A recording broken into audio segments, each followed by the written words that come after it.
Gas সংকট এখন কার বাসায় নেই? যারা টিভির পর্দার সামনে রয়েছেন অথবা আমার সহকর্মীরা যারা রয়েছেন ক্যামেরার পেছনে, সকলের কাছ থেকে যদি এই প্রশ্নের উত্তরটি জানতে চাই, বলবেন সকলের বাসাতেই গ্যাস সংকট রয়েছে, অর্থাৎ লাইনে যে গ্যাস সংকট, সেই সংকট রয়েছে। শুধু বাসাতে কি, রাস্তায় আপনি যখন বেরোবেন, সেটি রাত দুপুর হোক আর দিনের বেলা হোক, যখনই হোক না কেন, সিএনজি স্টেশনের দীর্ঘ লাইন সেটি আপনার চোখে পড়বেই। আমাদের সাথে ফারহান নূর রয়েছেন, তার কাছ থেকে তাকে স্বাগত জানাই এই আলোচনায়। শুভ সকাল আপনাকে। শুভ সকাল।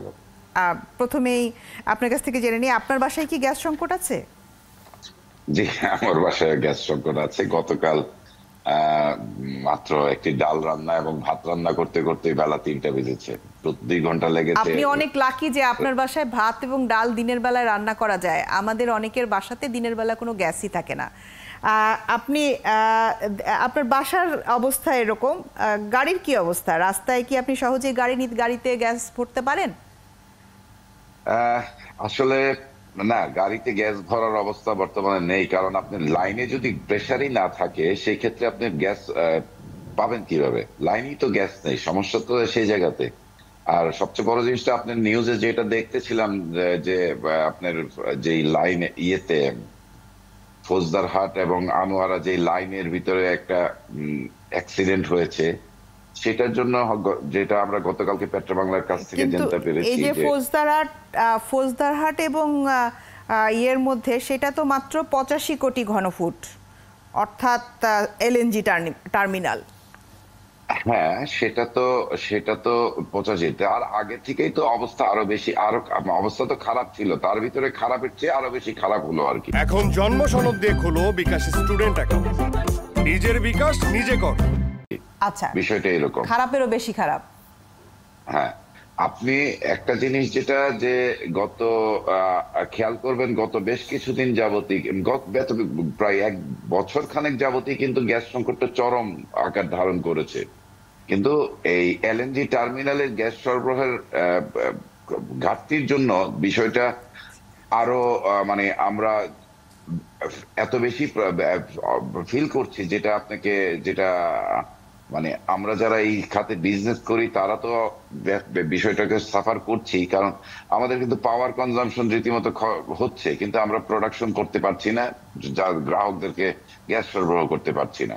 আচ্ছা, যদি প্রোডাকশন, আচ্ছা, এখন প্রায়োরিটির ক্ষেত্রে আপনি তো একটি অ্যাসোসিয়েশনের মহাসচিব, প্রায়োরিটির ক্ষেত্রে কারা আগে? কারখানা, গৃহস্থালী, গাড়ি, রেস্টুরেন্ট, ব্যবসা, কাদেরকে আপনারা আগের তালিকায় রাখেন? আসলে আমরা সিএনজি স্টেশন থেকে গ্যাস সরবরাহের বিধান শুধুমাত্র সিএনজি চালিত যানবাহনেই, অন্য কোনো কি বলে আপনাকে অন্য কোনো গ্রাহককে গ্যাস দেওয়ার বিধান আসলে আমাদের নেই। তারপর কিন্তু আপনি যেই কথাটা এবং আপনার যে ক্যামেরাতে যে জিনিসটা দেখতে, বিশেষ করে স্ক্রিনে যেটা দেখতে পাচ্ছি, যে বিভিন্ন স্টেশনে কিছু আমাদের ইয়ে হচ্ছে, কাভার্ড ভ্যানে গ্যাস দিচ্ছে, এটাও আপনি কিন্তু বুঝতে পারছেন নিশ্চয়ই আমি কোন দিকে আগাচ্ছি কথা। জি হ্যাঁ, জি, আপনি টিভি স্ক্রিনে যেহেতু দেখাচ্ছেন সেই জন্য আমি বললাম যে আমাদের সবসময় অগ্রাধিকার না, শুধু আমাদের লাইসেন্সের শর্তটাই হলো যে আমরা সিএনজি চালিত যানবাহনে গ্যাস সরবরাহ করব। কিন্তু যে জিনিসটা দাঁড়িয়েছে, যে আজকে প্রায় 2-3 বছর আগে থেকে দেখা যাচ্ছে যে রপ্তানিমুখী শিল্পে গ্যাস দেওয়ার জন্য রপ্তানিমুখী শিল্পে তারা গ্যাস সরবরাহ পাচ্ছে না পাইপলাইন থেকে।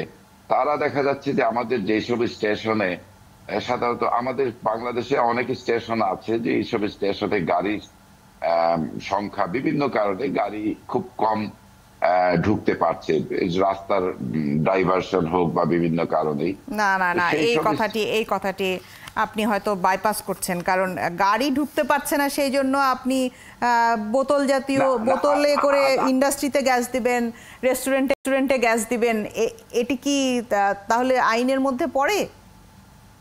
আমি তো শুরুতেই বললাম যে আমাদের আইনের মানে আমরা শুধুমাত্র সিএনজি চালিত যানবাহনে গ্যাস সরবরাহের জন্য আমরা লাইসেন্স প্রাপ্ত, কিন্তু আপনাকে রপ্তানিমুখী শিল্প যেগুলি যারা তাদের শিল্প চালাতে পারছে না, সেরকম কিছু কিছু স্টেশন থেকে, সেটা সংখ্যা খুব বেশি যে তা না, কিন্তু কিন্তু আপনি পাইপলাইনে যখন গ্যাস না থাকে তখন কিন্তু ক্রাইসিসটা সবার জন্যই তৈরি হয়। বিষয়টা এই রপ্তানিমুখী শিল্পগুলি আমাদের কিছু, এটা বোধহয় আপনি আমাদের না না, আপনি নিজেই আমাকে বলেছেন যে আইনে কোথাও নেই আপনি ওদেরকে দিতে পারবেন না গ্যাস, তাহলে মানে এবং বিষয়টি কতটুকু বিজ্ঞানসম্মত এটাও তো একটা বিষয়। দুর্ঘটনার কোনো সম্ভাবনা কি থাকে না?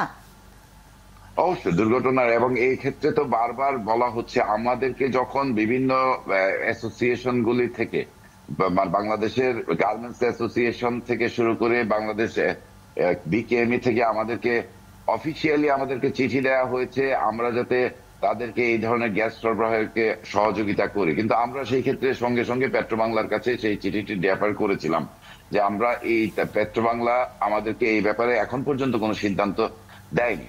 কেননা বাট এই ধরনের প্রক্রিয়াটা আসলে কোনোভাবেই আমাদের স্টেশনের জন্য একটা স্বাস্থ্যসম্মত বিষয় না এই বিষয়টা। কিন্তু আমি আপনাকে সেটাই বললাম যে কিছু, যেহেতু ইন্ডাস্ট্রি রপ্তানিমুখী ইন্ডাস্ট্রির কথা, যেটা একটি আমাদের না না ঠিক আছে বুঝলাম, কিন্তু মানুষের জীবন নিয়ে যখন ঝুঁকির মুখে পড়ে, আপনি এটা তো তেল নয় যে আপনি গ্যালনে করে ভরে নিয়ে বাসায় চলে গেলেন, কিংবা আমরা যখন গাড়িতেও গ্যাস দিই তখনও নানা সাবধানতার মধ্যে দেই। এই গ্যাসটি সিলিন্ডারে করে একটি রপ্তানিমুখী কারখানা হোক আর রেস্টুরেন্ট হোক যেখানেই যাক না কেন, সেটির তো একটি ফিটনেসের বিষয় রয়েছে, এটির একটি বৈধতার বিষয় রয়েছে। সেই বিষয়টিকে আপনারা অনুরোধে ঢেকে গিলে ফেলবেন না? আমরা আসলে সেটার আমরা কখনোই এই ধরনের প্রক্রিয়ার সাথে আমরা সম্পৃক্ত থাকতে চাই না। কিন্তু আপনাকে আমরা বিভিন্ন রকম বিশেষ করে ইন্ডাস্ট্রিয়াল এরিয়াতে বিভিন্ন রকম চাপের কাছে আমাদের স্টেশন মালিকরা অনেক সময় তারা সেই চাপটা সামাল দিতে পারে না, এটা বাস্তবতা।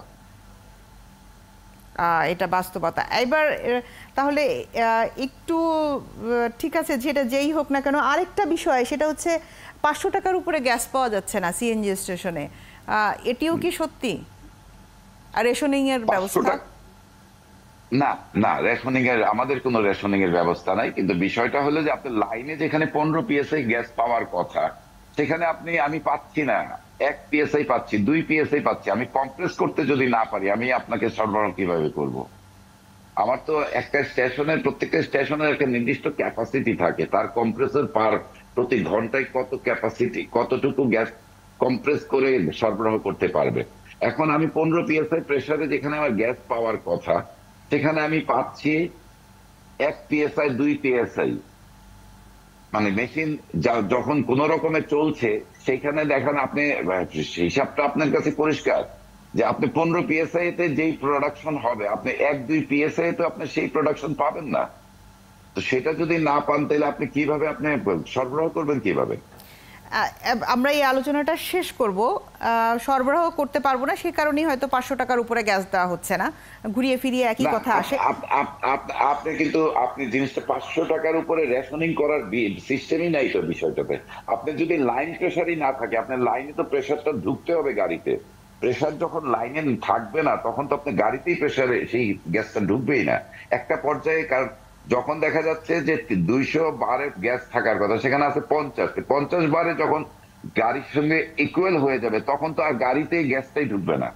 জিনিসটাকে আমি আপনাকে বোঝাতে পেরেছি? আবার মেশিনের প্রোডাকশন করে যে গ্যাসটা দিচ্ছে সেইটাতে যেই প্রেসারে আছে তার থেকে বেশি প্রেসার তো কোনোভাবেই আপনার গাড়িতেও যাবে না। আচ্ছা, আপনি মানে ব্যাপারটা ঘন্টার পর ঘন্টা অপেক্ষা থেকেও গ্যাসে প্রেসার থাকছে না, তখন আপনাদেরকে লাইন প্রেসার যদি না থাকে তাইলে তো আপনি প্রোডাকশনই হচ্ছে না, দিবে কেউ থেকে? না ঠিক আছে, প্রোডাকশনই হচ্ছে না, কিন্তু তাহলে আপনারা যদি এই গ্যাস গাড়িকে দিতে না পারেন বা গ্যাস যদি বাসা বাড়িতে না থাকে তাহলে ইন্ডাস্ট্রির গ্যাস কিভাবে যাচ্ছে? আমি তো আপনাকে সেই জিনিসটাই বললাম যে ইন্ডাস্ট্রি তারাও তো ইন্ডাস্ট্রি চালাতে পারছে না বলে কিছু কিছু এরিয়াতে, আমি আপনাকে বললাম এটা সংখ্যা খুব সম্ভবত আমাদের জানার মতে খুব ইন্ডাস্ট্রিয়াল এরিয়ার বাইরে এই জিনিসগুলি নাই। অন্যান্য সাধারণত শহরে এই জিনিসগুলি নাই, কিন্তু ইন্ডাস্ট্রিয়াল এরিয়াতে কিছু এই প্রক্রিয়াটা আমাদের চোখে পড়েছে। আমরা সংশ্লিষ্ট সকলকেও সতর্ক করেছি, সরকারের কাছেও সিদ্ধান্ত জানতে চেয়েছি এই বিষয়টা নিয়ে কি করা যায়, কিন্তু এই ব্যাপারে আমরা কোনো পক্ষ থেকে এখন পর্যন্ত কোনো রকম ইতিবাচক পদক্ষেপ আমরা দেখতে পাচ্ছি না। আসলে আপনি বলছিলেন যে ইন্ডাস্ট্রিয়াল এরিয়া এটি হয়ে থাকে, আমরাও এরকমই দেখছি যে যাতনাবাড়ি থেকে মেঘনা পর্যন্ত যে সকল ইন্ডাস্ট্রিগুলো রয়েছে এবং সেই সকল এলাকায় যে পাম্প রয়েছে, এই ছবিগুলো সে সকল এলাকা থেকেই নেওয়া। সবকিছু বাদ এবার একটি আশার কথা শুনে এই আলোচনা শেষ করতে চাই। গ্যাসের চাহিদা 410 কোটি ঘনফুট আর সরবরাহ 300 কোটি ঘনফুট। ওটা আপনাদের কাছে কি তথ্য আছে? আমরাও তো নানা জায়গা থেকে তথ্য পাই যে কবে নাগাদ আসলে এই সমস্যার সমাধান হতে পারে। আমাদের মাননীয় প্রতিমন্ত্রী মহোদয় কয়েকদিন আগে আমাদেরকে বলেছেন যে আগামী 15 তারিখ নাগাদ বিষয়টার একটা সমাধান হবে আশা করা যাচ্ছে। তো আমরা সেই আশায় বসে আছি। আর আমি আসলে পরিশেষে যে জিনিসটা আমার কাছে মনে হয়, আপনাকে একটা জিনিস আপনি লক্ষ্য করবেন, আমাদের সিলেট অঞ্চলে কোনো গ্যাসের ক্রাইসিস নাই, কারণ দেশীয় উৎপাদন নির্ভর সেই জায়গাটা। আমরা যখন এলএনজি নির্ভরতা আমাদের ভিতরে এসেছে, তখনই কিন্তু এই সংকটটা আমাদের উপরে এটি তো দেশের মানে কোন কৌশলে তারা গ্যাস উৎপাদন করবেন সেটির উপরে অনেক কিছু নির্ভর করে। আপনি ঠিকই বলেছেন, সিলেট অঞ্চলে গ্যাসের সরবরাহের কোনো সমস্যা নেই, কিন্তু এলএনজি নির্ভরতায় আমাদেরকে এই অবস্থায় পড়তে হচ্ছে।